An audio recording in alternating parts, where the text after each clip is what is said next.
बहुत समय पहले की बात है। टुन्नी चिड़िया एक जंगल में रहा करती थी। उसकी शादी के 7 साल हो गए थे, फिर भी उसके कोई बाल बच्चे नहीं थे। वो बहुत ही दुखी रहा करती थी। वो पूरे जंगल में अकेला ही थी जिसके कोई बच्चे नहीं थे। वो बहुत ही उदास रहा करती थी। एक दिन टुन्नी चिड़िया उदास होकर जंगल में बैठी थी अकेला। फिर उसकी सहेली आती है। सुनो सहेली सुनो, झरने के पास एक बाबा आए और सबकी मदद करते हैं। उनके आशीर्वाद से सब कुछ अच्छा हो जाएगा। वो सबकी मदद करते हैं, तुम्हारा भी हो सकता है। एक बार चल के तो देखो झरने के पास। ठीक कह रही हो बहन, एक बार हम बंटी चिड़ा से पूछ ले रहे हैं, उसके बाद हम लोग कल चलेंगे। आज रात को बंटी चिड़ा आ रहे हैं तो हम उनसे बात करते हैं। कल लेके चलना मुझे झरने के पास। बंटी चिड़िया जब रात हो जाता है तो आता है। टुन्नी चिड़िया बोलती है, सुनो बंटी चिड़ा, सुनो बंटी चिड़ा, हमारी एक सहेली आई थी, बोल रही थी कि झरने के पास कोई पंडित जी आए हैं, उनके आशीर्वाद से सब कुछ अच्छा हो जाएगा, हम लोगों के जीवन में खुशियाँ आ जाएगी। क्या हम लोग जाएंगे एक बार वहाँ पे? सुनो टुन्नी चिड़िया, ये सब गलत है। कुछ नहीं होगा वहाँ पे जाने से। डॉक्टर ही बोल दिया है तो हम लोग क्या करें। ये सब नासमझी की बात होती है। कल हम जाएंगे बंटी चिड़ा, एक बार जाने तो दो हमें। क्या बोलते हैं बाबा जी? ठीक है, कोई बात नहीं। तुम्हें जाना है तो जाओ, आज शांति से सोने दो और सो जाओ। फिर कल सुबह होते ही टुन्नी चिड़िया और लाली चिड़िया दोनों चली जाती हैं झरने के पास। सुनहरे झरने के पास बैठे थे पंडित जी और बोलता है। फिर जाकर टुन्नी चिड़िया उनसे मदद मांगती है और बोलती है, बाबा जी मुझ पर कृपा कीजिए, सारे जंगल में मुझे बाज करके बुलाते हैं लोग। 7 साल शादी का हो गया है, अभी तक एक भी बच्चा नहीं हुआ है। लोगों के ताना सुन सुन कर लगता है कि हम मर जाएं। आखिरी उम्मीद लेकर आई हूँ आपके पास बाबा जी, मुझ पर कृपा कीजिए।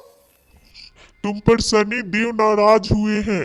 तुम शनि देव का पूजा करोगी तो तुम्हारे गोद भर जाएंगे। तुम शनि देव को पूजा करके उनको खुश करो। हर शनिवार को तुम पीपल के पेड़ में जल दो और अपनी खुशी को वापस लाओ। टुन्नी चिड़िया बोलती है, ठीक है बाबा जी, मैं ये उपाय भी करके देख लेती हूँ। मुझ पे शनि देव खुश होते हैं या नहीं? फिर टुन्नी चिड़िया हर शनिवार को पूजा करने लगती है, पीपल के पेड़ में जल डालने लगती है और पूजा करती है। शनि देव एक दिन कौवा बनकर आए और उससे बातें कर रहे थे। बोल रहे थे, तुम ये पूजा क्यों कर रही हो? तुम पर शनि देव खुश नहीं होंगे।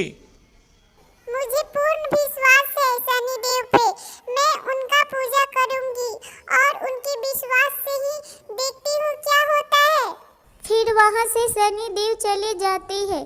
भ्रमण करते करते देखते हैं कि ये तो बहुत ही श्रद्धा से पूजा कर रही है।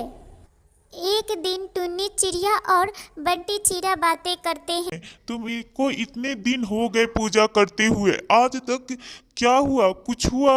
कुछ नहीं होने वाला है। तुम मान क्यों नहीं लेती कि हम लोग अब माँ बाप नहीं बन सकते हैं? सुनिए बंटी चिड़ा, मैं कुछ भी करूंगी, मुझे माँ बाप बनना है हम लोगों को। पूरे गांव के लोग हम लोगों को कैसे कैसे नजर से देखते हैं। फिर रात में आकर वो बाहर रोने लगती है, हे शनि देव मुझ पे कृपा करो। मैं अब क्या करूं? मैं अपनी तरफ से पूरी कोशिश कर रही हूँ।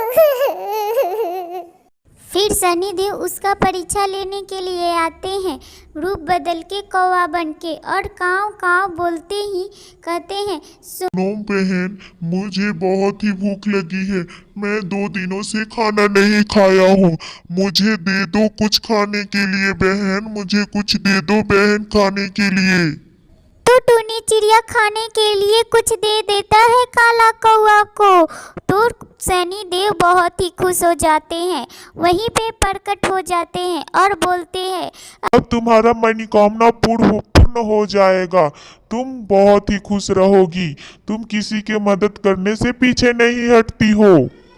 फिर आशीर्वाद देकर चले जाते हैं सनी देव अपने ही रथ पर घूमते हुए आकाश में। और टूनी चिड़िया बहुत ही खुश हो जाती है बंटी चिड़िया के पास और उछल उछल कूद कूद बोल रही थी, सुनो बंटी चिड़ा, अभी अभी आए थे सनी देव, मुझे आशीर्वाद दे के गए हैं। हम दोनों माँ बाप बन सकते हैं।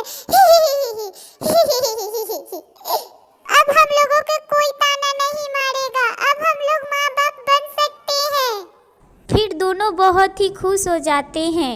फिर कुछ दिनों के बाद वो दोनों दो बच्चे के माँ बाप बन जाते हैं और खुशी खुशी उसी जंगल में रहने लगती है टूनी चिड़िया और अपने उसके बच्चे भी, सोनू और मोनू।